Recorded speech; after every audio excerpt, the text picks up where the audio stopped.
Hi guys, जब भी मैं किसी नए फ़ोन की बात करूं या फिर एक ऐसे बायर की बात करूं जो फ़ोन खरीदने का प्लान कर रहा है, एक बैटरी डिपार्टमेंट ऐसी चीज़ है जो हर कोई समझता है। मतलब सबसे बेसिक चीज़ जो है बैटरी डिपार्टमेंट है। और ये जो फ़ोन है ना ओप्पो K13, इसमें ओप्पो ने बैटरी डिपार्टमेंट जैसी बेसिक चीज़ में काफ़ी अच्छा काम किया है और मोस्ट इंपॉर्टेंटली प्रोसेसर को कॉम्प्रोमाइज नहीं किया है इस फोन में। और ये चीज़ मैं प्राइस सेगमेंट के हिसाब से बोल रहा हूँ। पहले अनबॉक्सिंग करता हूँ फिर समझाऊंगा। खैर बॉक्स ओपन करती इस वाले एरिया में यहाँ पर केस रखा हुआ है अंदर, और मेरे हिसाब से जो केस है वो काफी अच्छी क्वालिटी का दिया है। और इंटरेस्टिंग बात ये है कि ये फोन के कलर के साथ मैच हो रहा है केस। फोन दिखाता हूँ उससे पहले सबसे इंपॉर्टेंट चीज, चार्जिंग ब्रिक 80 वॉट की चार्जिंग ब्रिक है। बाकी type A to C cable और यहाँ पर सिम इजेक्टर है। और अब ओप्पो K13 फोन की मैं बात करूँ तो देखो कुछ ऐसा डिजाइन है इसका। ये हटा के दिखाता हूँ, ये आईसी पर्पल कलर है एंड आई थिंक जो बैक पैनल पे पैटर्न है ना अच्छा लग रहा है। और जैसे कि मैंने बताया था केस जो है कलर मैच है। अच्छा गाइस, सारे डिपार्टमेंट टेस्ट कर लिए इस फोन के और मुझे कहना पड़ेगा ओप्पो ने काम तो अच्छा किया है। मतलब 20,000 रुपीज के आसपास आई थिंक ये एक अच्छा फ़ोन रहेगा। समझ में आएगी आपको मेरी बात मैं क्यों कह रहा हूँ। बट स्टार्ट करने से पहले, मेरा नाम है संचित, चैनल का नाम है टेक बार। मैं आप लोग का टेक खरीदने एक्सपीरियंस बेटर करना चाहता हूँ तो सब्सक्राइब पे क्लिक कर लो, साथ में बेल आइकन जरूर प्रेस कर लेना। अच्छा, डिज़ाइन से स्टार्ट करते हैं। देखो, जब मैंने पहली बार इस फोन को टेस्ट करना स्टार्ट किया था ना, तो मुझे लगा कि एक हेफ्ट है फोन के अंदर, एक स्लाइटली हैवियर साइड बोला जाएगा, क्योंकि 20,000 रुपये के अराउंड का फोन है ना और 208 ग्राम इसका वेट है, तो काइंड ऑफ हैवी बोल सकते हैं। फिर इसके डिफेंस में ये बात आती है कि इसमें 7,000 mAh की बैटरी है, तो लाइक इतना वेट फिर जस्टिफाइड भी बोला जा सकता है। बाकी चीज़ों की बात करूँ, जैसे कि मटेरियल पूरा पॉलीकार्बोनेट का फोन है। और हाँ, ये फोन जो है IP65 रेटिंग के साथ आता है, लाइक थोड़ा बहुत वाटर डैमेज हैंडल कर जाएगा। स्पीकर्स की बात करूं तो इस फोन में स्टीरियो स्पीकर्स है और जितना मैंने टेस्ट करा है ना, I think good amount of loudness है इसमें। बट हैप्टिक्स की बात करूं तो थोड़ा लाइटर साइड रहते हैं। कनेक्टिविटी की बात करूं तो 2 5G सिम ये फोन सपोर्ट करता है और माइक्रो SD कार्ड का यहाँ पर ऑप्शन नहीं है। और ओप्पो ने इस फोन में आईआर ब्लास्टर दिया है, तो किसी भी चीज का रिमोट बन सकता है। इन शॉर्ट, इस फोन की डिजाइन को देखा जाए तो 20,000 रुपीज के हिसाब से ओप्पो ने एज एक्सपेक्टेड काम किया है। बट यार बैटरी की बात करते हैं, ये सच में वो इस फोन का बहुत एक्साइटिंग पार्ट बोला ही जाएगा। देखो, 7000 mAh की बैटरी और 80 वॉट की चार्जिंग 20,000 के अराउंड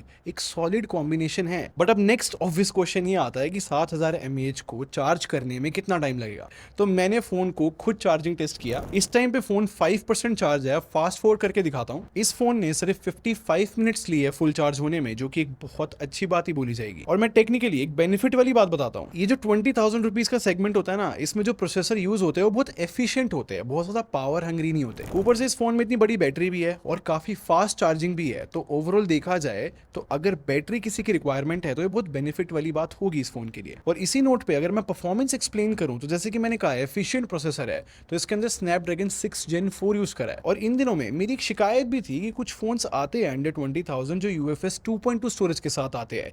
और इस फोन की मैं बात करूं तो इसमें UFS 3.1 स्टोरेज है, तो ये एक इस फोन का एडवांटेज रहेगा। प्रैक्टिकली बताऊं तो एडवांटेज ये है कि जब फास्ट स्टोरेज होती है ना, तो जो एप्स वगैरह होती है वो जल्दी ओपन होती है और इसी वजह से फोन फास्ट फील होता है बेसिकली। अब ओप्पो का एक और कहना है कि इस फोन के अंदर best in class cooling system है। तो ये सारी थी हार्डवेयर की बातें। अगर मैं वैसे परफॉर्मेंस की बात करूं तो पहले बेंचमार्क्स दिखाता हूं। Antutu पे 7.3 लाख के अराउंड स्कोर आया है। और Geekbench की बात करूं तो मल्टीकोर स्कोर 3000 के अराउंड है और ये दोनों स्कोर्स अच्छे ही बोले जाएंगे। In fact CPU throttling, 3D mark की जो भी टेस्ट मैं रन करता हूं वहां पर भी इस फोन ने सही परफॉर्म किया है। तो ये सारे टेस्ट रन करने के बाद ना आई थिंक परफॉर्मेंस जो है सही लग रही है। बट वैसे गेमिंग के पर्सपेक्टिव से बात करूं तो फिलहाल इस फोन के अंदर जो है BGMI में 60 FPS की ही सेटिंग है। बट कॉल ऑफ ड्यूटी की बात करूं तो वहां पर 90 FPS अवेलेबल है। अब इंटरेस्टिंग बात यह है कि मैंने 20 मिनट्स के अराउंड COD खेला 90 FPS पे, और अभी स्क्रीनशॉट देखो, एवरेज FPS 89 आए हैं, जो कि बहुत अच्छे बोले जाएंगे। तो बेसिकली देखा जाए तो परफॉर्मेंस डिपार्टमेंट सॉर्टेड है इस फोन का। सिमिलरली अगर मैं डिस्प्ले डिपार्टमेंट डिस्कस करूं आपसे इस फोन का, तो यहाँ पर 6.67 इंचेस की एक AMOLED डिस्प्ले है, 120 हर्ट्ज का रिफ्रेश रेट भी है और फुल HD प्लस रेजोल्यूशन है। और सबसे इंपॉर्टेंट अगर ब्राइटनेस की बात करूं तो ओप्पो का कहना है कि 1200 निट्स की पीक ब्राइटनेस है इस फोन की। बट यूट्यूब पे HDR प्लेबैक की मैं बात करूं जहां पर पीक ब्राइटनेस हिट होती है, तो आई थिंक इस फोन का आउटपुट अच्छा है। मतलब काफी ब्राइट और वाइब्रेंट लग रहा है आउटपुट। और डायरेक्ट सनलाइट में भी मैंने इस फोन की डिस्प्ले चेक करी थी और इस कंडीशन में भी ब्राइटनेस सफिशिएंट लग रही है। बाकी इस फोन में ग्लव मोड भी मिलता है, मतलब अगर ग्लव्स पहन के डिस्प्ले यूज करनी हो तो पॉसिबल है, या फिर डिस्प्ले पे अगर थोड़ा बहुत पानी भी है तब भी डिस्प्ले रिस्पॉन्सिव रहती है। सिंपल सी बात है, ओवरऑल देखा जाए तो डिस्प्ले डिपार्टमेंट भी गुड है। और अब थोड़ा सॉफ्टवेयर डिस्कस कर लेते हैं।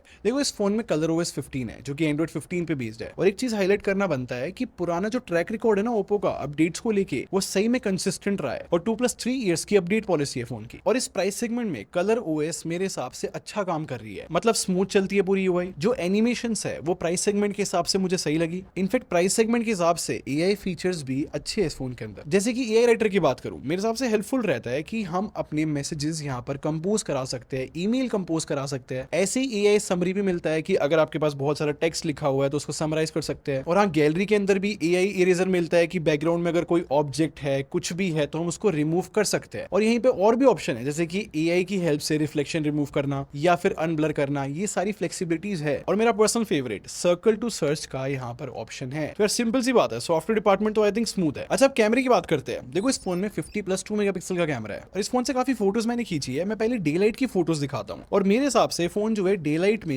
HDR की प्रोसेसिंग काफी सही कर रहा है। और इन जनरल स्किन टोन भी देखी जाए ना तो काफी हद तक ये फोन नेचुरल प्रोसेसिंग कर पाता है स्किन टोन की। खैर इस फोन में OIS नहीं है तो इस वजह से लो लाइट में कभी कभी ऐसा हो सकता है कि शेकी फोटोज आ जाए, बट फोन की जो इमेज प्रोसेसिंग है ना वो अच्छी है तो थोड़ा बहुत बैलेंस आउट हो जाता है। और ये सेम बात है इस फोन के फ्रंट कैमरे के बारे में बोल सकता हूं मैं, मतलब 16 मेगापिक्सल का है। यहाँ पर भी जो आउटपुट है वो बैक कैमरे की तरह अच्छा ही आ रहा है। और वीडियो की बात करूं तो बैक कैमरा जो है 4K 30 FPS शूट कर सकता है और फ्रंट कैमरा 1080p। अब कंक्लूजन की बात करते हैं। देखो फोन को मैंने पूरा टेस्ट करा ना तो मेरे हिसाब से सम अप करके बोला जा सकता है कि फोन जो है सारे डिपार्टमेंट में अच्छा परफॉर्म कर रहा है। स्पेसिफिकली बोलूंगा जो बेसिक्स है ना इस फोन के, जैसे कि बैटरी डिपार्टमेंट या फिर परफॉर्मेंस डिपार्टमेंट, वो बहुत स्ट्रॉन्ग है। और मेरे ओपिनियन में इस फोन का प्राइस ऑफर लगाने के बाद जो आया है ना 17,000 रुपीज, वो बहुत अच्छा प्राइस बोला जाएगा। और सेल डेट और टाइम की बात करूं तो 25 अप्रैल को 12 बजे इस फोन की सेल स्टार्ट है। खैर ये था मेरा ओपिनियन, आप क्या सोचते हो मुझे कमेंट सेक्शन में जरूर बताना। और अगर आपको ये वीडियो पसंद आई हो तो लाइक बटन पे क्लिक कर दो और सब्सक्राइब करके हमारे टेक बार आर्मी को ज्वाइन कर लो।